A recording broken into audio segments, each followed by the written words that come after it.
press the bell icon on the YouTube app and never miss another update. Hello children, हम पिछले class में जो डाकिये की कहानी कंवर सिंह की जुबानी इस पाठ में जो आधे तक सीखे थे, इसके आगे के भाग को आज हम देखते हैं। कहाँ तक पूछे थे कि हमारे लेखिका जो बेंट वार्ता में या इंटरव्यू में कंवर सिंह क्या बोले थे, यहाँ जो बूढ़े लोगों जो 6 महीने तक पेंशन जो कंवर सिंह जी से या पोस्टमैन से लेने के लिए जो इंतज़ार करते रहते हैं और इनको जो पेंशन देने के बाद इनके चेहरे में जो खुशी आती है, इस खुशी को देखने में यह कंवर सिंह जी को भी खुशी आती है, मज़ा आती है, ऐसे यहाँ बोल रहे हैं। आगे हमारे लेखिका क्या प्रश्न पूछते हैं, देखिए पेज नंबर 60। आप क्या शुरू से इसी डाकघर में काम कर रहे हैं? आप क्या शुरू से यानी पहले से ही आप यही काम कर रहे थे क्या, या इसके पहले कई और काम कर रहे थे? ऐसे यहाँ पूछ रहे हैं। ಅಂದರೆ ಮೊದಲಿಂದನೇ ಇಲ್ಲೇ ವರ್ಕ್ ಮಾಡ್ತಿದ್ದೀರಾ ಅಥವಾ ಬೇರೆ ಎಲ್ಲಾದರೂ ವರ್ಕ್ ಮಾಡ್ತಿದ್ರಾ ಅಂತ ಕೇಳ್ತಾ ಇದ್ದಾರೆ। शुरू में तो मैंने लाहौल स्पीति ज़िले के किब्बर गांव में 3 साल तक नौकरी की है। यहाँ हिमाचल का सबसे ऊंचा गांव है। शुरू में यानी स्टार्टिंग में तब ये ज्वाइन हुए थे कंवर सिंह जी डाक सेवा में, तब कहाँ काम करते थे कि जो लाहौल स्पीति ज़िले के किब्बर गांव, लाहौल स्पीति ज़िले यानी ये भी जो हिमाचल प्रदेश में ही आती हैं, और लाहौल स्पीति डिस्ट्रिक्ट, जिला का मतलब क्या है डिस्ट्रिक्ट, और किब्बर गांव भी बहुत ही ऊंचा गांव है हिमाचल प्रदेश की। यहाँ बहुत ठंड रहती है, समझ में आई ना। 3 साल तक नौकरी की है। यहाँ हिमाचल का सबसे ऊंचा गांव है। इसके बाद 5 साल तक इसी ज़िले के काजा में और 5 साल तक किन्नौर ज़िले में नौकरी की है। देखिए क्या है, तिब्बर गांव जो है बहुत ही ऊंचा, हिमाचल प्रदेश के बहुत ही ऊंचा स्थान है। यहाँ बहुत ठंड रहती है। और इसके बाद यहाँ काम करने के बाद 5 साल ಅಂದರೆ 5 ಇಯರ್ಸು ಮತ್ತೆ ವರ್ಕ್ ಮಾಡಿದ್ರು ಅಂತ ಹೇಳಿದರೆ इसी ज़िले के कौन सा ज़िला है यहाँ, जो लाहौल स्पीति, जो ज़िला का नाम क्या है लाहौल स्पीति ज़िले के ही अन्य गांवों में, यानी पहले जो क्या है यहाँ डाक ग्राम सेवक बन के काम किए हैं। कौन? कंवर सिंह जी। पहले ही इंटरव्यू में वो बोले, कौन बताए हैं हमें, कंवर सिंह जी। आप कंवर सिंह जी यहाँ आप देखे हैं, आपके यहाँ बुक में दिए हैं, यही कंवर सिंह जी है, आप देख रहे हैं ना। इनके बारे में ही यहाँ हम देख सकते हैं, देख रहे हैं, सुन रहे हैं, है ना बच्चों। और जो 5 साल इसी ज़िले यानी जो लाहौल स्पीति ज़िले के ही किस गांव में, जो काजा ये भी एक गांव है सोनी, जो विलेज ಅಂದರೆ ಹಳ್ಳಿ, ಎಲ್ಲಿ ಬರುವಂತಹ ಹಳ್ಳಿ लाहौल स्पीतिಯಲ್ಲಿ ಬರುವಂತಹ ಒಂದು ಹಳ್ಳಿ, किन्नौर ज़िले में नौकरी की है। और ಇಲ್ಲಿ ಯಾವುದು लाहौल स्पीति ಜಿಲ್ಲೆಯಲ್ಲಿ 2 ಹಳ್ಳಿಗಳಲ್ಲಿ ವರ್ಕ್ ಮಾಡಿದ್ದಾರೆ 5 ವರ್ಷ, ಅರ್ಥ ಆಯ್ತಾ। ಆಮೇಲೆ ಮತ್ತೆ ಇಲ್ಲಿ ವರ್ಕ್ ಮಾಡಿದ್ದಾರೆ ಕಿನ್ನೌರ್ ಜಿಲ್ಲೆ ಮೇ ನೌಕರಿ, ಕಿನ್ನೌರಿ ಅಂತ ಹೇಳಿಬಿಟ್ಟು ಇದು ಒಂದು ಡಿಸ್ಟಿಕ್ಕು, ಇಲ್ಲಿ ಸಹಿತ ಏನು ಮಾಡಿದ್ದಾರೆ ವರ್ಕ್ ಮಾಡಿದ್ದಾರೆ ನೋಡ್ರಿ। ಅಂದರೆ ಟ್ರಾನ್ಸ್ಫರ್ ಆಗ್ತಾ ಇರ್ತಾರೆ ಇವರು, ಒಂದೇ ಪ್ಲೇಸಲ್ಲಿ ವರ್ಕ್ ಮಾಡಿಲ್ಲ ಅಂತ ಅರ್ಥ।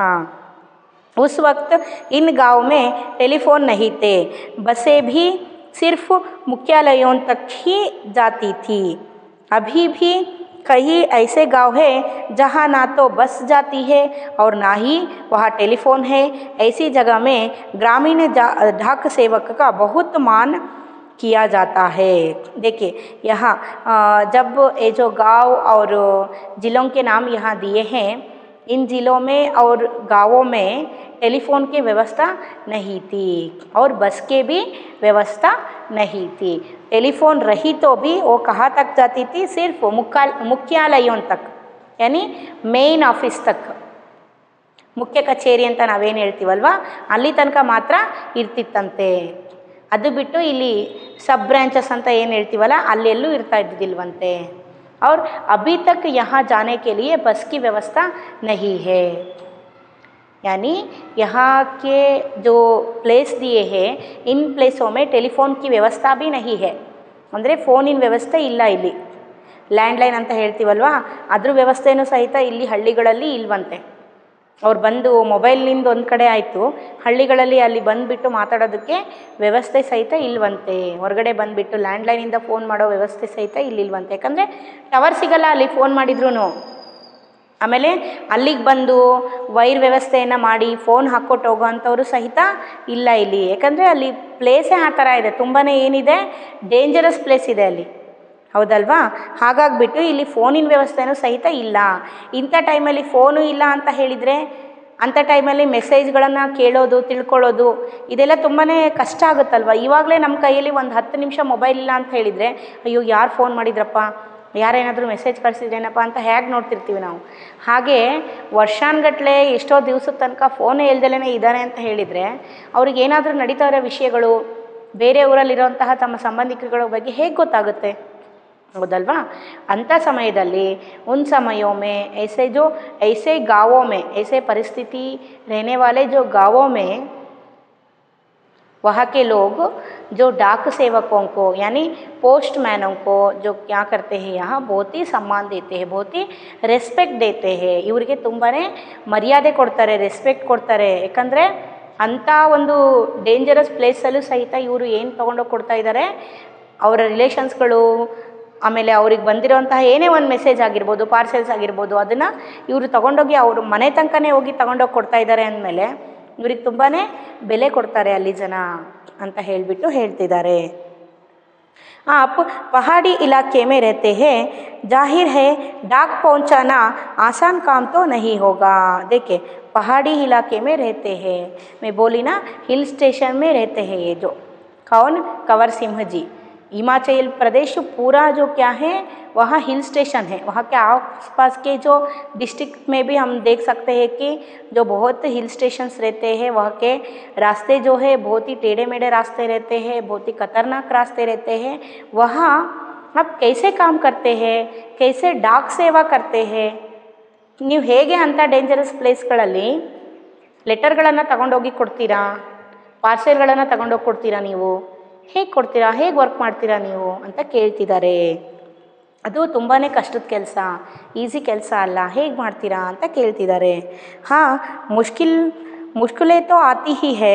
जब मैं किन्नौर ज़िले के मुख्यालय रिकांगीपिओ में नौकरी करता था तो सुबह 6 बजे मेरी ड्यूटी शुरू हो जाती थी. देखिए मुश्किलें आती है यानी ऐसे जो हिल स्टेशन पर हम काम करते हैं, यहाँ बहुत सारे जो मुश्किल का मतलब क्या है, ट्रबल्स, बहुत सारे जो ट्रबल्स आती हैं, कष्ट आती है, लेकिन हम इसमें भी हमारे जो काम में क्या रहते हैं, निरत रहते हैं, कर्तव्य करते रहते हैं हम. ऐसे जो एक घटना के बारे में, एक जो स्थिति के बारे में यहाँ बोल रहे हैं. जब ये किन्नौर ಜಿಲ್ಲೆ ಅಂದರೆ ಕಿನ್ನೌರ್ ಜಿಲ್ಲೆ ಮೇಲೆ ಕೊಟ್ಟಿದ್ದಾರೆ, ಅವರು ಕಿನ್ನೌರ್ ಜಿಲ್ಲೆಯಲ್ಲಿ ಸಹಿತ ಅವರು ವರ್ಕ್ ಮಾಡಿದ್ದಾರೆ ಅವರು ಡ್ಯೂಟಿ ಟೈಮಲ್ಲಿ, ಸ್ಟಾರ್ಟಿಂಗ್ ಟೈಮಲ್ಲಿ, ಹೌದಾ? ಕಿನ್ನೌರ್ ಡಿಸ್ಟಿಕಲ್ಲಿ ವರ್ಕ್ ಮಾಡಬೇಕಾದ್ರೆ ಸುಬಹ ಜೋ 6 ಬಜೆ ಡ್ಯೂಟಿ ಶುರು ಹೋ ಜಾತಿ ಥಿ, ಅಂದರೆ ಬೆಳಗ್ಗೆ 6 ಗಂಟೆಗೆ ಕೆಲಸ ಶುರುವಾಗ್ಬಿಡ್ತಿತ್ತಂತೆ. 6 ಗಂಟೆ ಕೆಲಸ ಶುರುವಾಗುತ್ತೆ ಅಂದರೆ ಎಷ್ಟೊತ್ತಿಗೆ ನಾವು ಎದ್ದೇಳಬೇಕಾಗಾದ್ರೆ 4 ಗಂಟೆಗೆ ಎದ್ದು ಬಿಡ್ಬೇಕು ನಾವು. ಹಾಗಾದರೆ ನಿದ್ದೆ ಆಗುತ್ತಾ ಹಾಗಾದರೆ ಅಲ್ಲಿ?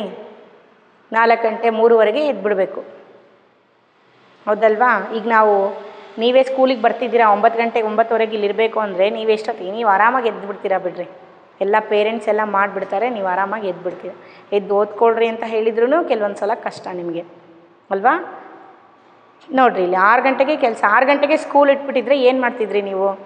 ಎಷ್ಟು ಗಂಟೆಗೆ ಎದ್ದಾಳ್ತಿದ್ರಿ ಲೆಕ್ಕ ಹಾಕ್ಕೊಳ್ರಿ. ಇಲ್ಲಿ ಅವ್ರಿಗೆ ಕೆಲಸ 6 ಗಂಟೆಗೆ ಶುರುವಾಗ್ತಾ ಇದೆ, ಅವರು ಇದಕ್ಕಿಂತ ಬೇಗ ಎದ್ದು ರೆಡಿ ಆಗಬೇಕಾಗಿತ್ತು, ಹೌದಾ? मैं 6 बजे सुबह शिमला जाने वाली बस में डाक का बोरा रखता था और रात को 8 बजे शिमला से आने वाली बस से डाक का बोरा उतारता था. देखिए इनके काम क्या है, यहाँ बोरे जो पैक करना, पैकर है ये, है ना? कौन? कंवर सिंह जी क्या करते थे, सुबह ही शिमला को जाने वाले 6 बजे शिमला जाने वाली, जो शिमला को जाने वाली, यानी ये भी हिमाचल प्रदेश में आने वाली एक जो डिस्ट्रिक्ट है, शिमला को जाने वाली एक जो बस में सभी जो पैक किए हुए लेटर को एक पैक किस में करते हैं, यहाँ एक गोणी में, एक ಬೋರೆ में, ಅಂದರೆ ಒಂದು ಚೀಲದಲ್ಲಿ ಮಾಡ್ತಾರೆ, ಪ್ಯಾಕ್ ಮಾಡ್ತಾರೆ, ಹೌದಾ. ऐसे जो बोरे में पैक किए हुए ಪ್ಯಾಕ್ ಕಿಯೇ ಹುಯೇ ಬೋರೆಕೋ ಅಂದರೆ ಲೆಟರ್ಸ್ಗಳನ್ನು ಪ್ಯಾಕ್ ಮಾಡಿರುವಂಥ ಒಂದು ಚೀಲವನ್ನು ಶಿಮ್ಲಾಕ್ಕೋ ಜಾನೆ ವಾಲೆ ಬಸ್ ಮೇ ಸುಬಹ 6 बजे जाकर ये क्या करते थे, वह रख कर आते थे और रात 8 बजे शिमला से आने वाले बस से क्या करते थे ये, और एक जो बोरे को पैक किए हुए बोरे को उतारते थे ಅಂತ ಹೇಳಿದರೆ, ಇಲ್ಲಿ ಶಿಮ್ಲಾಗೆ ಬೆಳಗ್ಗೆ 6 ಗಂಟೆಗೆ ಎದ್ಬಿಟ್ಟು ಶಿಮ್ಲಾಗೆ ಹೋಗುವಂಥ ಬಸ್ಸಿಗೆ ಇಲ್ಲಿ ಪ್ಯಾಕ್ ಮಾಡಿರುವಂತಹ ಲೆಟರ್ಗಳನ್ನು ಏನು ಮಾಡ್ತಾಯಿದ್ರು, ಇಲ್ಲಿಂದ ಬಸ್ಸಲ್ಲಿ ಕಳಿಸ್ತಾಯಿದ್ರು, ಗೊತ್ತಾಯ್ತಾ. ಆಮೇಲೆ ಏನು ಮಾಡ್ತಾಯಿದ್ರು, ರಾತ್ರಿ 8 ಗಂಟೆಗೆ ಈ ಬಸ್ಸು ವಾಪಸ್ ಬರುತ್ತೆ ಶಿಮ್ಲಾದಿಂದ. ಅಲ್ಲಿ ವರ್ಕ್ ಮಾಡೋವಂಥ, ಶಿಮ್ಲಾ ಡಿಸ್ಟಿಕಲ್ಲಿ ವರ್ಕ್ ಮಾಡೋವಂತಹ ಪೋಸ್ಟ್ ಮ್ಯಾನ್ಗಳು ಏನಿರ್ತಾರೆ, ಪ್ಯಾಕರ್ ವರ್ಕ್ ಮಾಡೋರು, ಅವರು ಒಂದು ಚೀಲವನ್ನು ಕಳಿಸ್ತಾರೆ ಇಲ್ಲಿಗೆ. ಏನಾಗುವಂತಹ ಇಲ್ಲಿ ಡಿಸ್ಟ್ರಿಬ್ಯೂಟ್ ಮಾಡೋವಂತಹ ಒಂದು ಲೆಟರ್ಗಳು ಏನಿರುತ್ತೆ, ಇಲ್ಲಿಗೆ ಬಂದಿರೋಂಥ ಶಿಮ್ಲಾ ಕಿನ್ನೌರ್ ಜಿಲ್ಲೆಗೆ ಬಂದಿರೋಂತಹ ಒಂದು ಲೆಟರ್ಗಳನ್ನು ಏನಿರುತ್ತೆ, ಅವರು ಇಲ್ಲಿಗೆ ಪ್ಯಾಕ್ ಮಾಡಿ ಕಳಿಸಿರ್ತಾರೆ ಒಂದು ಚೀಲದಲ್ಲಿ ಹಾಕಿ.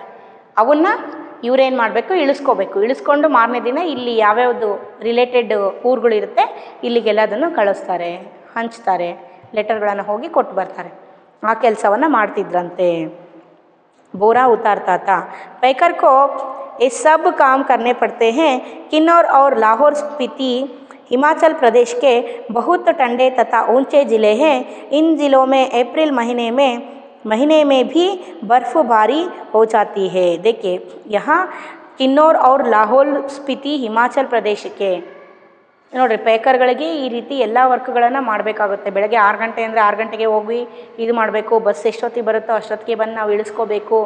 और किन्नौर और ये जो कौन सा दिए है यहाँ लाहौल स्पीति, ये दोनों जो क्या हैं, हिमाचल प्रदेश के बहुत ही ऊंचे प्रदेश हैं और यहाँ बहुत ही ठंड रहती है. वो भी अप्रैल महीना में बर्फ़ गिरती रहती है. ಏಪ್ರಿಲ್ ಮಹಿನಾ ಅಂತ ಹೇಳಿದರೆ ಯಾವಾಗ, ನಿಮಗೆಲ್ಲ ಸಮ್ಮರ್ ಹಾಲಿಡೇಸ್ ಕೊಟ್ಟಿರ್ತಾರಲ್ಲ ಆವಾಗ ಏಪ್ರಿಲ್ ಎಷ್ಟು ಬಿಸಿಲಿರುತ್ತೆ ಇಲ್ಲಿ, ನೀವು ನೋಡಿದ್ದೀರಲ್ವಾ. ಸಮ್ಮರ್ ಹಾಲಿಡೇಸಲ್ಲಿ ನಿಮಗೆ ಕೂತ್ಕೊಂಡು ಎಕ್ಸಾಮ್ ಬರೆಯೋದಕ್ಕೆ ಆಗ್ತಿರಲ್ಲ. ಒಂದೊಂದು ಸಲ ಮಾರ್ಚ್ ಎಂಡಿಗೆ ಏಪ್ರಿಲ್ ಸ್ಟಾರ್ಟಿಂಗಲ್ಲೇ ಏನು ಬರ್ತಾ ಇರುತ್ತೆ, ಬಿಸಿಲು ತುಂಬಾ ಇರುತ್ತೆ, ಹೌದಲ್ವಾ. ಅಂಥ ಟೈಮಲ್ಲೂ ಸಹಿತ ನೋಡಿರಿ, ಕಿನ್ನೌರ್ ಮತ್ತು ಲಾಹೌಲ್ ಜಿಲ್ಲೆಗಳಲ್ಲಿ ಏನಾಗ್ತಾ ಇದೆ, ಇಲ್ಲಿ ಬರ್ಫ್ ಬೀಳ್ತಾ ಇದೆ ಅಂತ ಅಂದರೆ ಸ್ನೋ ಬೀಳ್ತಾ ಇದೆ ಅಂತ ಹೇಳ್ತಾ ಇದ್ದಾರೆ. ಅಂದರೆ ಎಷ್ಟು ಥಂಡಿ ಇರ್ಬೋದು ಅಲ್ಲಿ. ऐसे जो बर्फ़बारी होती है, बर्फ़ चलते हुए पैरों को ठंडे बचाना पड़ता है वरना स्नो वाइट हो जाते हैं. देखिए यहाँ ये जो बर्फ़ की जगह है, इस जगह पर क्या करना चाहिए, ठंड से अपने जो पैरों को हाथों को हम क्या करना चाहिए, बचाना चाहिए. हम क्या करना चाहिए, हम कुछ गरम रहना चाहिए. ಅಂದರೆ ನಾವು ಸ್ವಲ್ಪ ಬೆಚ್ಚಗಿರಬೇಕು. हमारे पावों को पैरों को ಅಂದರೆ ನಮ್ಮ ಕಾಲೇನಿದೆ ಅದನ್ನು ಈ ನೆಲ ಏನಿದೆ ಇಲ್ಲಿ ಬರ್ಫ್ ಸ್ನೋ ಬೀಳೋಂತಹ ಜಾಗ ಏನಿದೆ ಅಲ್ಲಿಂದ ಕಾಪಾಡ್ಕೋಬೇಕು. ವರ್ನಾ ಕ್ಯಾ ಹೋ ಜಾತಿ ಹೇ, ಸ್ನೋ ವೈಟ್ ಹೋ ಜಾತಿ ಹೇ. ನಾವು ಇದೇ ರೀತಿ ಚಳಿ ಇರೋಂತಹ ಮಂಜುಗಡ್ಡೆ ಬಿದ್ದಿರೋಂಥ ಜಾಗದಲ್ಲಿ ಬರೀ ಕಾಲಲ್ಲಿ ಏನಾದರೂ ನಡೆದ್ಬಿಟ್ಟೆ ಏನಾಗುತ್ತೆ, ನಮಗೆ ದಿವಸ ವರ್ಕ್ ಮಾಡೋರಿಗೆ ಅಲ್ಲಿ ಸ್ನೋ ವೈಟ್ ಅಂತ ಆಗಿಬಿಡುತ್ತೆ. ಕೈಗೆ ಕಾಲುಗಳಲ್ಲಿ ಸ್ನೋ ವೈಟ್ ಅಂತ ಹೇಳಿದರೆ ಏನು, ತುಂಬ ಕೋಲ್ಡ್ ಆಗಿರೋಂತಹ ಕೈ ಕಾಲುಗಳ ಮೇಲೆ ಏನಾಗುತ್ತೆ, ಇಲ್ಲೆಲ್ಲ ನೀಲಿ ಆಗಿಬಿಡುತ್ತೆ, ಕಲರೆಲ್ಲ ಇಲ್ಲಿ ನೀಲಿ ಆಗಿಬಿಡುತ್ತೆ, ಗೊತ್ತಾಯ್ತಾ. ಇದು ತುಂಬಾ ಡೇಂಜರಿಗೆ ತಿರುಗುತ್ತೆ, ಗೊತ್ತಾಯ್ತಾ. ಅದನ್ನೇ ಇಲ್ಲಿ ಹೇಳ್ತಾ ಇದ್ದಾರೆ. ಸ್ನೋ ವೈಟ್ ಆಗಿಬಿಡುತ್ತಂದ್ರೂ ತುಂಬಾ ಡೇಂಜರ್ ಆಗಿಬಿಡುತ್ತೆ ನಮ್ಮ ಬಾಡಿ. ನೀಲಿ ಆಗಿರುತ್ತೆ ನೋಡ್ರಿ, ತುಂಬಾ ಐಸಲ್ಲಿ ನಮ್ಮ ಬಾಡಿನೇ ಇಟ್ಟರೆ ನಮ್ಮ ಬಾಡಿ ಎಲ್ಲ ಏನಾಗುತ್ತೆ, ನೀಲಿ ಆಗಿಬಿಡುತ್ತೆ, ನೀಲಿ ಕೆಟ್ಟೋಗ್ಬಿಡುತ್ತೆ. ಅವರು जिसमें उंगलियां जड़ सकती है, फिर स्नो वाइट हो जाती है जिसमें नीले पड़ जाते हैं और उनमें गैंग्रीन हो जाती है जिससे उंगलियां जड़ सकती है. इन जिलों में मुझे एक घर से दूसरे घर तक डाक पहुंचाने के लिए लगभग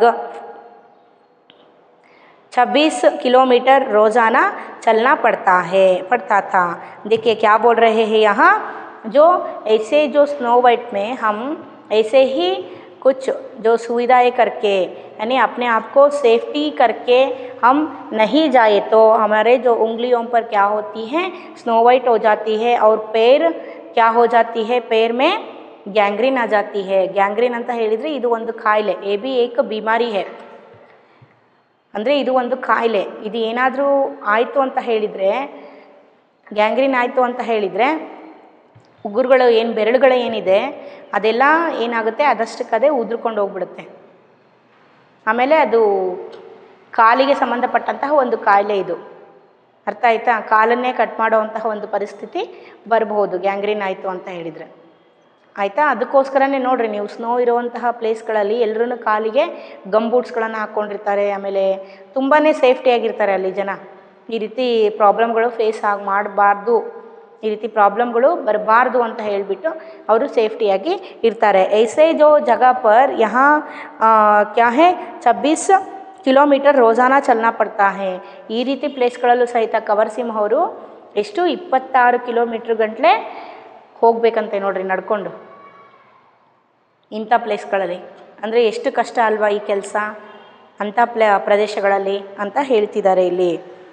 हिमाचल में एक गांव से दूसरे गांव की दूरी लगभग 4 या 5 किलोमीटर तक होती है। हिमाचल के गांव छोटे छोटे होते हैं। एक गांव में बस 8 से 10 या कभी कभी 6-7 घर ही होते हैं, इसीलिए चलना काफ़ी पड़ता है। चलना तो खैर हमारी आदत में ही शामिल हो चुका है, ग्रामीण डाकिये की ज़िंदगी में तो चलना ही चलना है। देखिए यह क्या है, हिमाचल में एक गांव में दूसरे गांव की दूरी, यहाँ हिमाचल प्रदेश में वहाँ जो गांव हैं वहाँ के गांव के जो बीच के डिफरेंस कितने हैं कि दूर अंतर कितने हैं कि 5 ಕಿಲೋಮೀಟರ್ है। ಅಂದರೆ 5 ಕಿಲೋಮೀಟರ್ಸ್ಗೆ ಒಂದೊಂದು ಹಳ್ಳಿಗಳಿದೆ, ಒಂದೊಂದು ವಿಲೇಜ್ಗಳಿದೆ ಅಂತೆ. ಆ ರೀತಿ ವಿಲೇಜ್ಗಳಲ್ಲಿ लगभग कितने जो घर है कि कितने घर हैं 7 या 8 ಅಂದರೆ 8 ಒಂದು 6 7 8 ಇಲ್ಲ 10 ಮನೆಗಳು ಸಿಗ್ಬೋದು ಅಷ್ಟೇ ಒಂದೊಂದು ಹಳ್ಳಿಯಲ್ಲಿ, ಅರ್ಥ ಆಯ್ತಾ? ಆ ರೀತಿ ಹಳ್ಳಿಗಳಿಗೆ ನಾವು ಯಾವ ರೀತಿ ಹೋಗಬೇಕು, ನಡ್ಕೊಂಡೇ ಹೋಗಬೇಕು. हमको यहाँ जो चलना क्या हो गई है कंवर सिंह जी को, या ऐसे जो गाँवों में काम करने वाले, ऐसे जो प्रदेशों में हिमाचली प्रदेशों में या पहाड़ी प्रदेशों में काम करने वाले जो लोगों को, ढाक लोगों को क्या हो गए, यहाँ कर्मचारियों को चलना आदत पड़ गए हैं. ಅಂದರೆ ಬೈವಾಕ್ ಹೋಗೋದು, ನಡ್ಕೊಂಡು ಹೋಗೋದು ಏನಾಗಿದೆ, ಅಭ್ಯಾಸ ಆಗಿಬಿಟ್ಟಿದೆ. ऐसे जो ಗ್ರಾಮೀಣ ಢಾಕ್ ಸೇವಕೋಂಕೋ ಅಂದರೆ ಹಳ್ಳಿಗಳಿಗೆ ಹಾಕಿರ್ತಾರಲ್ಲ ಪೋಸ್ಟ್ಮೆನ್ಗಳಿಗೆ ಅವರಿಗೆ ನಡೆಯೋದು ಅಭ್ಯಾಸ ಆಗಿಬಿಟ್ಟಿರುತ್ತೆ ಅಂತ ಹೇಳ್ತಾ ಇದ್ದಾರೆ. ಅಂದರೆ ಇಲ್ಲಿ ಯಾವುದೇ ವೆಹಿಕಲ್ ಫೆಸಿಲಿಟಿಗಳು ಸಹಿತ ಇರೋದಿಲ್ಲ. ಅಂಥ ಹಿಮಾಚಲ ಪ್ರದೇಶದಲ್ಲಿ ಮಂಜುಗಡ್ಡೆ ಇರೋಂತಹ ಪ್ರದೇಶದಲ್ಲಿ ಸೈಕಲ್ ಹೊಡ್ಕೊಂಡು ಹೋಗೋದು ಕಷ್ಟ ಆಗುತ್ತೆ, ಬೈಕ್ ತೊಗೊಂಡೋಗೋದು ಕಷ್ಟ ಆಗುತ್ತೆ. ಚೆನ್ನಾಗಿ ರೋಡಿತ್ತು ಅಂದರೆ ಬೈಕ್ ಮೂವ್ ಆಗುತ್ತೆ ಬೇಗ, ಹೌದಾ? ಐಸ್ ಮೇಲೆ ಬೈಕ್ ಹೊಡ್ಕೊಂಡು ಹೋಗೋದಕ್ಕಾಗುತ್ತಾ? ಅಥವಾ ಮಂಜುಗಡ್ಡೆ ಬಿಟ್ಟಿರೋಂಥ ಪ್ಲೇಸ್ ಬರ್ಫ್ ಬಿದ್ದಿರೋಂಥ ಪ್ಲೇಸಲ್ಲಿ, ಸ್ನೋ ಬಿದ್ದಿರೋಂಥ ಪ್ಲೇಸ್ಗಳಲ್ಲಿ ನೀವು ಸೈಕಲ್ ಹೊಡ್ಕೊಂಡು ಹೋಗೋದು, ಗಾಡಿ ಹೊಡ್ಕೊಂಡು ಹೋಗೋದು ಆಗುತ್ತಾ? ಆಗೋದಿಲ್ಲ. ಚೆನ್ನಾಗಿರೋ ರೋಡ್ ಇತ್ತು ಅಂದರೆ ಹೋಗ್ಬೋದು. ಹಳ್ಳಿಗಳ ರೋಡ್ಗಳು ಹೇಗಿರುತ್ತೆ, ಹಳ್ಳಿಗಳಿಗೆ ಹಳ್ಳಿ ತನಕ ನಾವು ಹೋದ್ವಪ್ಪ, ಹಳ್ಳಿ ಎಂಟ್ರೆನ್ಸ್ ತನಕ, ಆದರೆ ಒಳಗಡೆಗೆಲ್ಲ ಈ ಮನೆಗಳು ಎಲ್ಲಿರುತ್ತೆ, ಸ್ವಲ್ಪ ದೂರದಲ್ಲಿರುತ್ತೆ. ಅಂಥ ಮನೆಗಳಿಗೆ ನಾವು ಸೈಕಲ್ ತೊಗೊಂಡು ಹೋಗಿ ಕೊಟ್ಬರೋಕ್ಕಾಗಲ್ಲ. ಅದು ರೋಡ್ ಹೇಗಿರುತ್ತೆ, ತಿರ್ಚಾ ಅಂದರೆ ಕ್ರಾಸ್ ಇರುತ್ತೆ ರೋಡು, ಸೊಟ್ಟ ರೋಡ್ಗಳು ಅಂತ ಹೇಳ್ತೀವಲ್ವ ನಾವು, ಆ ರೀತಿ ರೋಡ್ಗಳು ಇರುತ್ತೆ. ಅಡ್ಡದಿಡ್ಡಿ ರೋಡ್ಗಳು ಅಂತ ಹೇಳ್ತೀವಿ ನೋಡ್ರಿ ನಾವು, ಹೌದಾ? ತಿರ್ಚಾಸ, ಟೇಡ ಮೇಡ ಅಂತ ಕರಿತೀವಲ್ವ, ಆ ಥರ ರೋಡ್ಗಳಲ್ಲಿ ಹೋಗೋದು ತುಂಬಾ ಕಷ್ಟ ಆಗುತ್ತೆ. ನಡ್ಕೊಂಡು ಹೋಗಿ ಅಲ್ಲಿ ಕೊಡಬೇಕು ಅಂತ ಹೇಳ್ತಿದ್ದಾರೆ.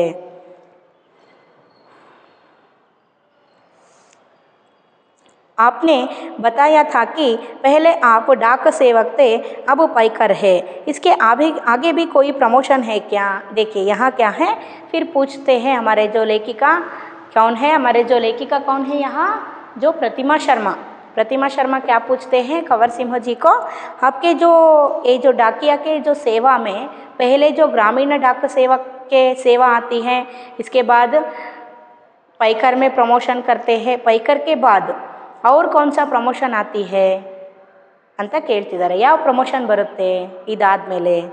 जो पाइकर के बाद डाकिया बन सकते हैं, बस एक इम्तिहान पास करना पड़ता है.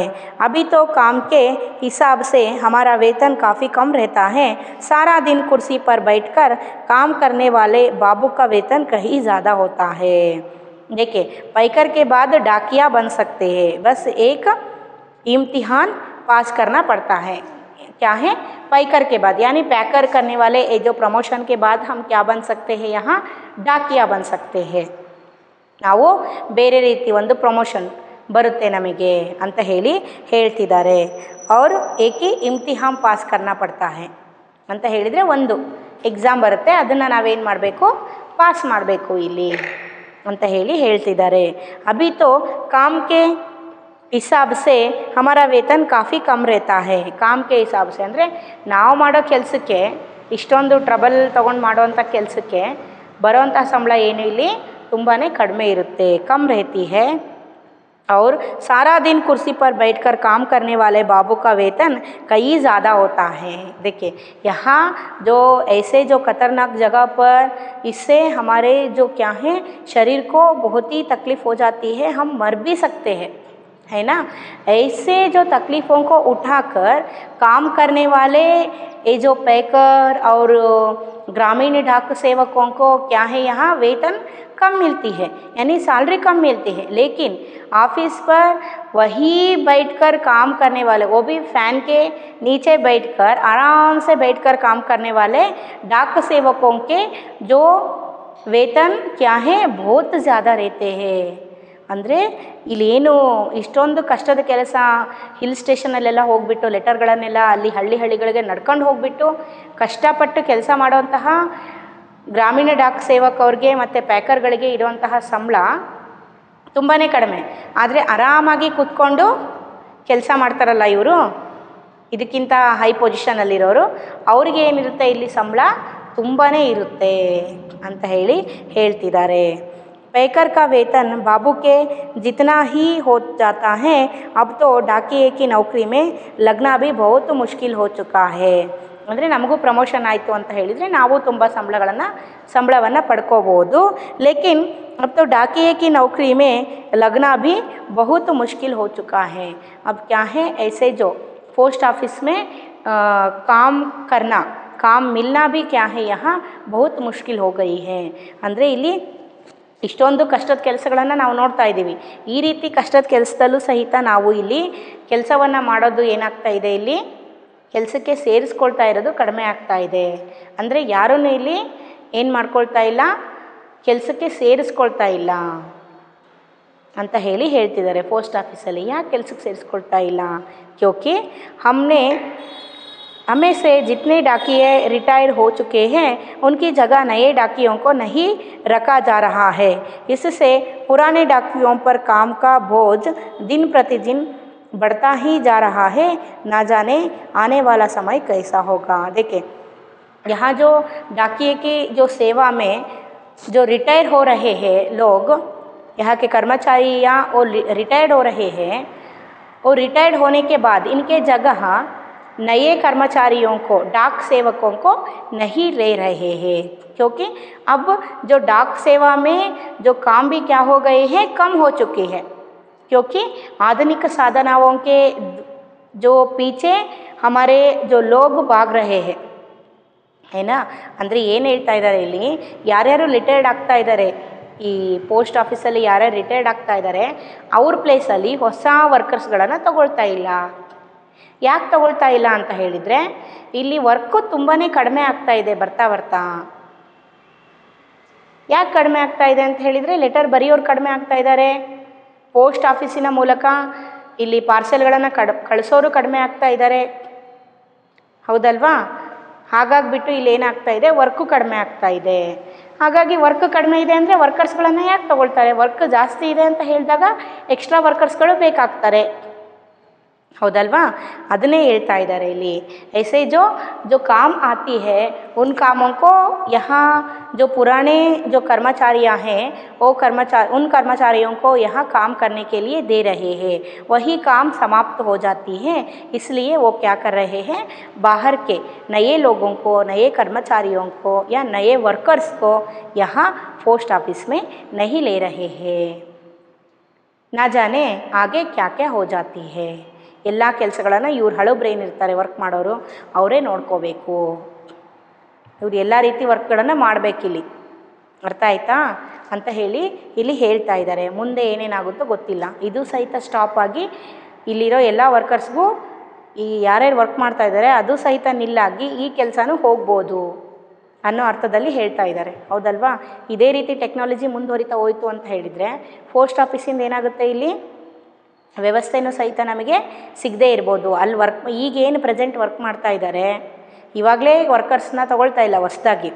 ಈಗ ಹಳೆ ವರ್ಕರ್ಸ್ ಏನಿದ್ದಾರೆ ಅವ್ರಿಗೂ ಸಹಿತ ಕೆಲಸ ಇಲ್ದಾಗೆ ಅವ್ರನ್ನೂ ಸಹಿತ ಕೆಲಸದಿಂದ ತೆಗಿಯುವಂಥ ಪರಿಸ್ಥಿತಿ ಬರ್ಬೋದು ಅಂತ ಹೇಳ್ತಾ ಇದ್ದಾರೆ. ಅರ್ಥ ಆಯ್ತಾ? काम के दौरान कभी कोई बहुत खास बात हुई हो, यहाँ क्या है, काम के दौरान, इसका मतलब क्या है, काम करते समय या काम के विषय पर कुछ हुआ है क्या, कुछ घटना घटी है क्या, ಏನಾದರೂ ಆಗಿದೆನಾ, ಏನಾದರೂ ಸಂಭವಿಸಿದೆನಾ ಘಟನೆಗಳು ಅಂತ ಕೇಳ್ತಾ ಇದ್ದಾರೆ. ಖಾಸ್ ಬಾತ್ ಯಾನಿ ಏನಾದರೂ ಸ್ಪೆಷಲ್ ಏನಾದರೂ ಆಗಿದೆನಾ. ನಾವೇನಾದರೂ ಕೇಳ್ತೀವಿ ಇಂಟರ್ವ್ಯೂ ಮಾಡಬೇಕಾದ್ರೆ ಯಾರನ್ನಾದರೂ, ನಿಮ್ಮ ಜೀವನದಲ್ಲಿ ಸ್ಪೆಷಲ್ ಡೇ ಏನು, ನಿಮಗೆ ಸ್ಪೆಷಲ್ ಡಿಶ್ ಯಾವುದು, ಹೌದಾ, ನಿಮ್ಮ ಜೀವನದಲ್ಲಿ ಸ್ಪೆಷಲ್ ವ್ಯಕ್ತಿ ಯಾರು, ಈ ರೀತಿ ನಾವು ಕೇಳ್ತೀವಲ್ಲ. ಒಂದು ಸ್ಪೆಷಲ್ ವಿಷಯ ಏನಾದರೂ ನಿಮ್ಮ ಜೀವನದಲ್ಲಿ ನಡೆದಿರ್ಬೋದಲ್ವಾ, ಇನ್ಸಿಡೆಂಟು. ಆ ರೀತಿ ಯಾವುದಾದ್ರು ಸ್ಪೆಷಲ್ ಇನ್ಸಿಡೆಂಟ್ ಇದ್ದರೆ ಹೇಳ್ರಿ ಅಂತ ನಾವು ಕೇಳ್ತೀವಲ್ವ. ಆ ರೀತಿ ಇಲ್ಲಿ ಕವರ್ ಸಿಂಹ ಅವ್ರಿಗೆ ಕೇಳ್ತಾ ಇದ್ದಾರೆ. ऐसे जो कुछ स्पेशल बात हुआ है क्या, स्पेशल इंसिडेंट हुआ है क्या आपके जीवन में काम करने में, जीवन में नहीं, यहाँ पर्सनल जीवन के बारे में नहीं पूछ रहे हैं. वो क्या पूछ रहे हैं, काम के बारे में पूछ रहे हैं. आपके काम करने समय कुछ खास बात हुआ है क्या, खास घटना स्पेशल इंसिडेंट हुआ क्या. अब बोलते हैं, क्या बोलते हैं देखिए. एक घटना आपको सुनाता हूँ. मेरा तबादला शिमला के जनरल पोस्ट ऑफिस में हो गया था. तबादला का मतलब क्या है, यहाँ ट्रांसफ़र. क्या है, कुछ भी शब्दार्थ नहीं लिखी हूँ मैं आज, क्योंकि यहाँ पूरा जो आसानी से शब्द आई है, जो तबादला यानी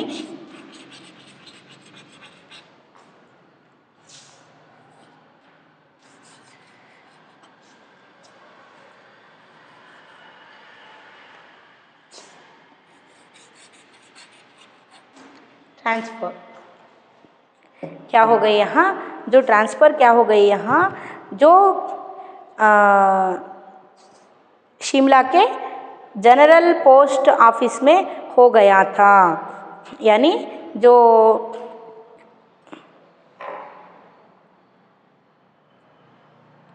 जनरल पोस्ट ऑफिस में हो गया था, यानी शिमला के जो जनरल पोस्ट ऑफिस है वहाँ क्या हो गई, यहाँ जो ट्रांसफ़र हो गई है. किनके, हमारे जो कंवर सिंह के. कहाँ, शिमला के. वहाँ मुझे रात के समय रेस्ट हाउस और पोस्ट ऑफिस चौकीदारी का काम दिया गया था. देखिए क्या काम दिए थे यहाँ, जो समय रेस्ट हाउस और पोस्ट ऑफिस के. रेस्ट हाउस यानी जो रेस्ट हाउस हम बोलते हैं ना, वहाँ हम रेस्ट करते हैं डाकिया सेवा में. ऐसे ही यहाँ एक रेस्ट हाउस और जो पोस्ट ऑफिस के चौकीदारी. चौकीदारी का मतलब क्या है, यहाँ चौकीदार का मतलब क्या है, सिक्योरिटी करना. सिक्योरिटी के काम दिए थे. ರೆಸ್ಟ್ ಹೌಸು ಮತ್ತು ಪೋಸ್ಟ್ ಆಫೀಸನ್ನು ಸೆಕ್ಯೂರ್ ಮಾಡುವಂತಹ ಸೆಕ್ಯೂರಿಟಿ ಗಾರ್ಡ್ ಕೆಲಸವನ್ನು ಅವತ್ತು ಕೊಟ್ಟಿರ್ತಾರೆ ಇವರಿಗೆ. यहाँ जो 1998 की बात है, क्या है, जो 29 जनवरी को रात लगभग 10:30 बजे का समय था. देखिए यहाँ जो 1998 ಏನಾಗಿದೆ ಇಲ್ಲಿ, 1998 ಆಗಿರುವಂತಹ ಒಂದು ಇನ್ಸಿಡೆಂಟ್ ಇದು. 29 ಜನವರಿಯಲ್ಲಿ ಏನಾಗಿದೆ, ದರ್ವಾಜ ಕಟ್ಕಟಾಯ, ಯಾರೋ ಬಂದು ಕಟ್ಕಟಾನ का मतलब क्या है, ಸೌಂಡ್ ಮಾಡೋದು, ಬಾರಿಸೋದು, ಡೋರನ್ನು ನಾಕ್ ಮಾಡ್ತಾರಲ್ವಾ ಆ ರೀತಿ ತಟ್ತಾ ಇದ್ದಾರೆ ಯಾರೋ. मैंने पूछा कौन है, हम भी ऐसे ही पूछते हैं ना, ಯಾರದು ಅಂತ ಕೇಳ್ತಾ ಇದ್ದಾರೆ ಇಲ್ಲಿ ಕವರ್ ಸಿಂಗ್. ಜಬಾನ್ ಆಯಾ ದರ್ವಾಜಾ ಖೋಲೋ ತುಮ್ಸೆ ಬಾತ್ ಕರ್ನಿ ಹೇ, ಡೋರ್ ಓಪನ್ ಮಾಡಿರಿ ನಾನು ನಿಮ್ಮ ಜೊತೆ ಮಾತಾಡಬೇಕು ಅಂತ ಹೇಳ್ತಾರಂತೆ ಯಾರೋ. ನೋಡ್ರಿ, मैंने दरवाज़ा खोला तो अचानक 5-6 लोग अंदर घुसे और मुझे पीटना शुरू कर दिया. देखे, ಡೋರ್ ಓಪನ್ ಮಾಡಿದ ತಕ್ಷಣ ಏನಾಯ್ತು ಇಲ್ಲಿ, ಅಚಾನಕ್ 4-5 ಲೋಗ್, 4-5 ಜನ ಏನಾಗ್ಬಿಟ್ರು ಇಲ್ಲಿ, ಏನಾಯಿತು, 4-5 ಜನ ಒಳಗಡೆ ನುಗ್ಗಿಬಿಟ್ರಂತೆ. ನುಗ್ಗಿಬಿಟ್ಟು ಏನು ಮಾಡಿದ್ರು ಇಲ್ಲಿ, ಅವ್ರಿಗೆ ಮಾರ್ಪೀಟ್ ಕರ್ನ ಅಂದರೆ ಅವ್ರಿಗೆ ಹೊಡೆಯೋದಕ್ಕೆ ಶುರು ಮಾಡಿಬಿಟ್ರಂತೆ. पीटना शुरू कर दिया और मैंने पूछा क्यों पीट रहे हैं, तो उन्होंने कोई जवाब नहीं दिया. सारे ऑफिस की लाइटें बंद कर दी. देखिए, ये जो लोग हैं दरवाज़ा खटखटाकर अंदर घुसकर आकर क्या करते हैं, कंवर सिंहों को मारपीट करना शुरू कर देते हैं. कंवर सिंह जी पूछते हैं अब क्यों मार रहे हैं मुझे, अचानक एकाएक ऐसे घुसकर क्यों मार रहे हैं, पूछे तो कुछ भी नहीं बोलते हैं. वो जो ऑफिस के जो लाइट्स थे वो सारे लाइट्स को क्या कर देते हैं, बंद कर देते हैं. बंद करके क्या करते हैं, यहाँ कंवर सिंह को बहुत मारते हैं. बहुत मारकर क्या करते हैं, इससे पहले कि मैं कुछ समझ पाता मेरे सिर पर किसी भारी चीज़ से कई बार मारा जिससे मेरा सिर फट गया. देखिए, कुछ समझ पाने के यानी ये जो ಯಾಕೆ ಹೊಡಿತಾ ಇದ್ದಾರೆ ಅನ್ನೋದನ್ನು ತಿಳ್ಕೊಳ್ಳೋ ಅಷ್ಟೊತ್ತಿಗೆ क्यों मारे मुझे ऐसे समझने के पहले ही किसी ने क्या करते हैं, एक भारी सी चीज़ लेकर यह कंवर सिंह जी के सिर पर ज़ोर से मार देते हैं. मारने के बाद क्या हो जाता है, यहाँ कंवर सिंह नीचे ಗಿರ್ ಪಡ್ತೆ ಹೇ. ಅಂದರೆ ಯಾಕೆ ನನಗೆ ಹೊಡಿತಾ ಇದ್ದಾರೆ ಅಂತ ತಿಳ್ಕೊಳ್ಳೋ ಅಷ್ಟೊತ್ತಿಗೆ ಏನಾಗುತ್ತೆ, ಯಾರೋ ಹಿಂದ್ಗಡೆಯಿಂದ ಒಂದು ಬಲವಾದ ವಸ್ತುವನ್ನು ತಗೊಂಡು ಹೊಡೆದು ಬಿಡ್ತಾರೆ. ಹೊಡೆದಾಗ ಏನಾಗುತ್ತೆ, ತಲೆಗೆ ಹೊಡ್ತಾ ಬಿದ್ದರೆ ಏನಾಗುತ್ತೆ, ತುಂಬ ಒಂದು ಬಲವಾದ ವಸ್ತುವನ್ನು ತೊಗೊಂಡ್ಬಿಟ್ಟು ಒಂದು ದೊಡ್ಡ ಕಟ್ಟಿಗೆನೋ ಅಥವಾ ಏನೋ ಕಲ್ಲು ಥರದ್ದು ಏನಾದ್ರು ತೊಗೊಂಡು ಹೊಡೆದ್ಬಿಟ್ರೆ ಏನಾಗುತ್ತೆ, ನಮಗೆ ನಮ್ಮ ತಲೆಯಲ್ಲೇ ಅರ್ಧ ಜೀವ ಇರುತ್ತೆ ನಮ್ಮದು ಅಲ್ವಾ. ಅಲ್ಲಿಗೆ ಹೊಡೆದು ಬ್ಲೀಡಿಂಗ್ ಆಯಿತು ಅಂದರೆ ನಾವು ಮೂರ್ಛೆ ತಪ್ಪಿಬಿಡ್ತೀವಿ, ಜೀವ ಹೋಗೋ ಚಾನ್ಸಸ್ಸು ಇರುತ್ತೆ ಅಲ್ವಾ. ಇದ್ರೆ ಈ ರೀತಿ ಏನಾಗುತ್ತೆ, ಅವ್ರಿಗೆ ಹಿಂದ್ಗಡೆಯಿಂದ ಯಾರೋ ಹೊಡೆದ್ಬಿಡ್ತಾರಂತೆ. ಹೊಡೆದ ತಕ್ಷಣ ಕೆಳಗಡೆ ಬಿದ್ದುಬಿಟ್ಟು ಅವ್ರ ತಲೆ ಏನಿದೆ ಹೊಡೆದ್ಬಿಡುತ್ತಂತೆ ಅಂತ ಹೇಳ್ತಾ ಇದ್ದಾರೆ. ನೋಡ್ರಿ, ಯಾಕೆ ಹೊಡಿತಾರೆ ಅವರು, भारी चीज़ से कई बार मारा जिससे मेरा सिर फट गया. मैं लगातार चिल्लाता रहा. उसके बाद मैं बेहोश हो गया और मुझे कुछ भी पता ना चला. अगले दिन जब मुझे होश आया तो मैं शिमला के इंदिरा गांधी मेडिकल कॉलेज के अस्पताल में दाखिल था. देखिए, यहाँ ये बहुत जो 1-2 बार क्या करते हैं, यहाँ उनके जो सिर पर मारते हैं, यहाँ बेहोश होकर गिरते हैं. इसके पहले ही यहाँ कंवर सिंह जी ज़ोर से चिल्लाते रहते हैं. कि चिल्लाने का मतलब क्या है, जो बचाओ बचाओ चिल्लाते हैं ना, ऐसे यहाँ चिल्लाते हैं. चिल्लाने के बाद यहाँ कंवर सिंह जी नीचे गिरकर क्या हो जाते हैं, यहाँ बेहोश हो जाते हैं. ಅಂದರೆ ಮೂರ್ಛೆ ತಪ್ಪಿಬಿಡ್ತಾರೆ. ಇದಾದಮೇಲೆ ಅವ್ರಿಗೆ ಏನಾಗುತ್ತೆ ಅನ್ನೋದೇ ಗೊತ್ತಾಗೋದಿಲ್ಲ. फिर तब इन्हें होश आती है जब ये कहाँ रहते हैं कि जो शिमला के कौन सा हॉस्पिटल दिए हैं, यहाँ Indira Gandhi medical college, Indira Gandhi medical college hospital में यहाँ दाखिल हुए थे. दाखिल का मतलब क्या है, यहाँ एडमिट हो गए थे. कौन, कंवर सिंह जी. ಅವರಿಗೆ ಏನಾಯಿತು ಅನ್ನೋದೇ ಎಚ್ಚರ ಇರೋದಿಲ್ಲ. ಬೆಳಗ್ಗೆ ಎದ್ದು ನೋಡಿದರೆ ಏನಾಗಿರುತ್ತೆ, ಇಲ್ಲಿ ಇವರು ಶಿಮ್ಲಾದ ಇಂದಿರಾ ಗಾಂಧಿ ಮೆಡಿಕಲ್ ಹಾಸ್ಪಿಟಲಲ್ಲಿ ಏನಾಗಿರುತ್ತೆ, ಅಡ್ಮಿಟ್ ಆಗಿ ಅಲ್ಲಿ ಮಲ್ಕೊಂಡಿರ್ತಾರೆ. और सिर में भयंकर दर्द हो रहा था.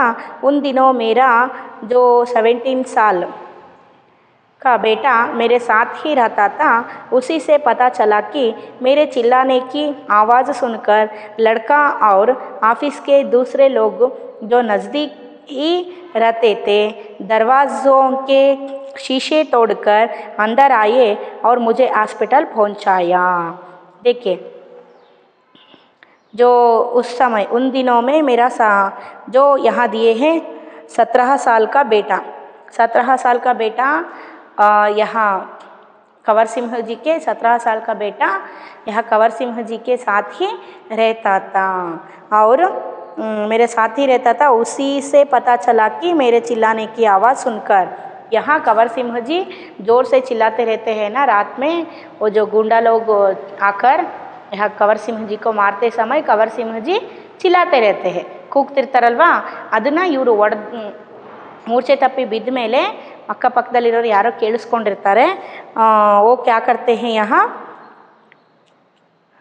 चिल्लाते आवाज़ सुनकर उसी से पता चला कि मेरे चिल्लाने की आवाज़ ऑफिस के दूसरे लोग यानी ऑफिस के जो दूसरे ब्रांच पर काम करने वाले जो लोग हैं वो क्या है यहाँ आकर वहाँ के ऑफिस के शीशों को तोड़कर, ಅಂದರೆ ಗ್ಲಾಸ್ ಏನಿರುತ್ತೆ ಅಲ್ಲಿದು ಕಿಟಕಿ ಗ್ಲಾಸ್ ಏನಿರುತ್ತೆ ಅದನ್ನು ಹೊಡೆದ್ಬಿಟ್ಟು ಇಲ್ಲಿ ಏನಾಗಿದ್ದಾರೆ ಅಲ್ಲಿ ಒಳಗಡೆಗೆ ನುಗ್ತಾರೆ. ದೂಸರೆ ಲೋಗ್ ನಜ್ದೀಕ್ ರಹತೆ ಹೇ ದರ್ವಾಜೋಂಕೆ ಅಂತ ಹೇಳಿದರೆ ಇಲ್ಲಿ ಡೋರ್ಗಳದ್ದು ಏನಾಗಿದ್ದಾರೆ, ಇಲ್ಲಿ ಕಿಟಕಿ ಎಲ್ಲ ಡೋರ್ ಅಂತ ಕೊಟ್ಟಿದ್ದಾರೆ. ಇಲ್ಲಿ ದರ್ವಾಜೋಂಕೆ ಕ್ಯಾ ಹೇ शीशों को तोड़कर अंदर आकर कंवर सिंह जी को हॉस्पिटल को दाखिला किए थे. ಅಂದರೆ ಕಂವರ್ ಸಿಂಹ ಅವ್ರನ್ನ ಅಲ್ಲಿ ಪಕ್ಕದಲ್ಲೇ ಪೋಸ್ಟ್ ಆಫೀಸಿನ ಪಕ್ಕದಲ್ಲೇ ಬೇರೆ ಬ್ರಾಂಚಲ್ಲಿ ವರ್ಕ್ ಮಾಡುವಂತಹ ವರ್ಕರ್ಸ್ ಏನಿದ್ದಾರೆ ಅವರು ಇವ್ರು ಕೂಗುವಂಥ ಸೌಂಡ್ ಕೇಳಿಬಿಟ್ಟು ಓಡ್ ಬರ್ತಾರೆ. ಅವರು ಓಡ್ ಬಂದಿರೋದಕ್ಕೆ ಪಾಪ ಇವ್ರನ್ನ ಬಿಟ್ಟೋಗಿದ್ದಾರೆ. ಇವ್ರು ಕಿರ್ಚೋದಕ್ಕೆ ಯಾರಾದರೂ ಓಡ್ ಬರ್ತಾರೆ ಅಂತ ಹೇಳಿ ಹೆದರ್ಕೊಂಡು ಬಿಟ್ಟೋಗಿದ್ದಾರೆ ಅನಿಸುತ್ತೆ ಅಲ್ವಾ. ಅಲ್ಲಿಗೆ ಓಡ್ ಬಂದುಬಿಟ್ಟು ಡೋರ್ಸ್ ಏನಿದೆ ಅದರದ್ದೆಲ್ಲ ಗ್ಲಾಸ್ಗಳನ್ನು ಒಡೆದ್ಬಿಟ್ಟು ಒಳಗಡೆ ನುಗ್ಗಿಬಿಟ್ಟು ಒಳಗಡೆ ಬಂದುಬಿಟ್ಟು ಏನು ಮಾಡಿದ್ದಾರೆ, ಇಲ್ಲಿ ಕಂವರ್ ಸಿಂಹ ಅವ್ರನ್ನ ಹಾಸ್ಪಿಟ್ಲಿಗೆ ಕರ್ಕೊಂಡೋಗಿ ಅಡ್ಮಿಟ್ ಮಾಡಿದ್ದಾರೆ. ಇದನ್ನು ಯಾರು ಹೇಳಿದರು, कंवर सिंह ಅವ್ರಿಗೆ कंवर सिंह जी के जो बेटा है वो 16 साल के जो बेटा कंवर सिंह जी के साथ ही रहता था, ಇವ್ರ ಜೊತೆಗೆ ಇರ್ತಿದ್ದಂತೆ ಅವನು ಹೇಳಿದ್ನಂತೆ ಬೆಳಗ್ಗೆ ಎದ್ದಾಗ. मेरे सिर पर कई टाके लगे थे, उसकी वजह से आज भी मेरी एक आँख से दिखाई नहीं देता. देखिए इस हादसा होने के बाद ಅಂದರೆ ಈ ಘಟನೆ ಆದ ಮೇಲೆ कंवर सिंह जी को एक ಆಂಖ್ ಅಂದರೆ ಒಂದು ಕಣ್ಣು ನೀಟಾಗಿ ನೋಡೋದಕ್ಕೆ ಆಗೋದಿಲ್ವಂತೆ, ಕಾಣಿಸೋದಿಲ್ವಂತೆ ನೀಟಾಗಿ. ಹೌದಾ, ತಲೆಗೆ ಹೊಡ್ತಾ ಬಿದ್ದರೆ ಈ ಕಣ್ಣಿಂದ ಏನು ನರಗಳಿದೆ ಇಲ್ಲಿ ನಮ್ಮ ತಲೆಗೆ ಟಚ್ ಆಗಿರುತ್ತೆ ನರಗಳಿಗೆ, ಗೊತ್ತಾಯ್ತಾ. ತಲೆಗೆ ಜೋರಾಗಿ ಹೊಡ್ತಾ ಬಿದ್ದರೆ ಕಣ್ಣಿಗೂ ಪೆಟ್ಟು ಬೀಳೋವಂತಹ ಚಾನ್ಸಸ್ ಇರುತ್ತೆ, ಕಣ್ಣು ಸಹಿತ ಲಾಸ್ ಆಗುವಂಥ ಚಾನ್ಸಸ್ ಇರುತ್ತೆ, ಗೊತ್ತಾಯ್ತಾ. ಅದು ಏನಿದೆ ಇಲ್ಲಿ ಈ ಕಣ್ಣಿಗೆ ಹೊಡಿಬೇಕಾದ್ರೆ ಕಣ್ಣಿಗೂ ಸಹಿತ ಸ್ವಲ್ಪ ಪೆಟ್ಟಾಗಿರಬಹುದು ಮೋಸ್ಟ್ಲಿ, ಅದ್ರ ಬಗ್ಗೆ ಇಲ್ಲಿ ಹೇಳಿಲ್ಲ ಅವರು. ಆದ್ದರಿಂದ ಆ ಘಟನೆ ಆದಮೇಲಿಂದ ಸಹಿತ ಇವರಿಗೆ ತಲೆಯಲ್ಲಿ ತುಂಬಾ ಸ್ಟಿಚಸ್ ಆಯಿತು ಅಂತೆ. ಯಹ ಕ್ಯಾ ಹೇ ಟಾಕೆ ಲಗೆತೆ, ಟಾಕೆ ಕಾ ಮತ್ಲಬ್ ಕ್ಯಾ ಹೇ ಸ್ಟಿಚಸ್ ಅಂದರೆ ಹೊಲಿಗೆಗಳು ಬಿದ್ದಿರುತ್ತೆ. ಆ ಹೊಲಿಗೆಗಳು ಬಿದ್ದ ಮೇಲೆ ಏನಾಯಿತು, ಇಲ್ಲಿ ಇವರಿಗೆ ಪಾಪ ನೀಟಾಗಿ ಒಂದು ಕಣ್ಣು ಸಹಿತ ಇಲ್ಲಿ ಕಾಣ್ತಾ ಇಲ್ವಂತೆ ನೀಟಾಗಿ ಅಂತ ಹೇಳ್ತಿದ್ದಾರೆ. सरकार ने मुझे जान पर खेलकर डाक की चीज़ें बचाने के लिए बेस्ट पोस्टमैन का इनाम दिया. यह इनाम 2004 में मिला. इस इनाम में 500 रुपये और प्रशस्ति पत्र दिया जाता है. मैं और मेरा परिवार बहुत खुश हुए. आज भी मैं गर्व से कहता हूँ मैं बेस्ट पोस्टमैन हूँ.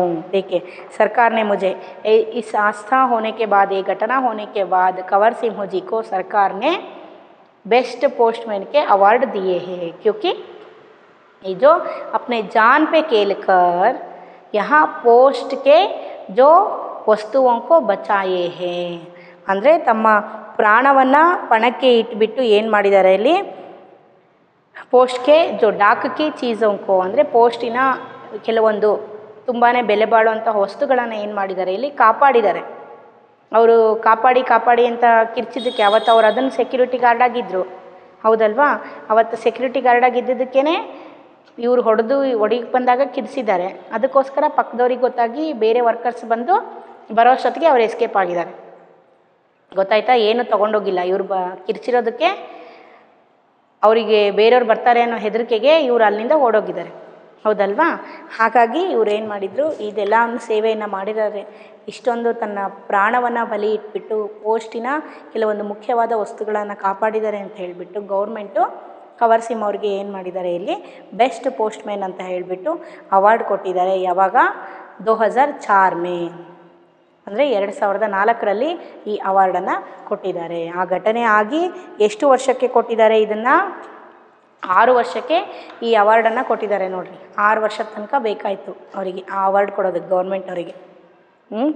ನೋಡಿರಿ, ಅದು ಏನು ಕೊಟ್ಟಿದ್ದಾರೆ, ಎಷ್ಟು ಕೊಟ್ಟಿದ್ದಾರೆ? ಒಂದು 500 ರೂಪಾಯಿ ದುಡ್ಡು ಕೊಟ್ಟಿದ್ದಾರೆ ಅಷ್ಟೇ. ಒಂದು ಪ್ರಶಸ್ತಿ ಪತ್ರ, 500 ರೂಪಾಯಿ ದುಡ್ಡು ಕೊಟ್ಟಿದ್ದಾರೆ ನೋಡಿರಿ. ಇಷ್ಟೇ, 500 ರೂಪಾಯಿ ಬರೀ ದುಡ್ಡು ಕೊಟ್ಟಿದ್ದಾರೆ. ಹೌದಾ? ಅವರು ಮೇರಾ ಪರಿವಾರ ಬಹುತ್ ಖುಷ್ ಹುಯೆ ಅಂದರೆ ಅವರ ಏನು ಫ್ಯಾಮಿಲಿ ಇದೆ ತುಂಬಾ ಖುಷಿಯಾಗುತ್ತೆ. ಇವತ್ತು ಸಹಿತ ಕವರ್ ಸಿಂಹ ಅವರು ಗರ್ವಸೆ ಬೋಲ್ತೆ ಹೇ ಅಂದರೆ ತುಂಬ ಪ್ರೌಡಿಂದ ಹೇಳ್ತಾರೆ, ಹೆಮ್ಮೆಯಿಂದ ಹೇಳ್ಕೊಳ್ತಾರೆ, ನಾನೊಬ್ಬ ಬೆಸ್ಟ್ ಪೋಸ್ಟ್ ಮ್ಯಾನ್ ಅಂತ ಹೇಳಿಬಿಟ್ಟು. ಅರ್ಥ ಆಯ್ತಾ ಮಕ್ಕಳ? ಇದು ನಮ್ಮ ಕವರ್ ಸಿಂಹ ಅವರ ಒಂದು ನಿಜವಾದ ಕತೆ, ಗೊತ್ತಾಯ್ತಾ? ಒಂದು ಅದನ್ನು ಇಲ್ಲಿ ಯಾರು ಪ್ರತಿಮಾ ಶರ್ಮಾ ಅವರು ಇಂಟರ್ವ್ಯೂ ತೊಗೊಂಡ್ಬಿಟ್ಟು ಬರೆದು ನಮಗೆ ಇಲ್ಲಿ ಬರೆದಿದ್ದಾರೆ. ಅದನ್ನು ನಮಗೆ ಪಾಠವಾಗಿ ಇಲ್ಲಿ ಕೊಟ್ಟಿದ್ದಾರೆ. आपको ठीक तरह से पाठ समझ में आए ना बच्चों? आपको एक बार फिर से पढ़ना होगा, इससे आपको पूरी तरह से पाठ समझ में आती है. Thank you children.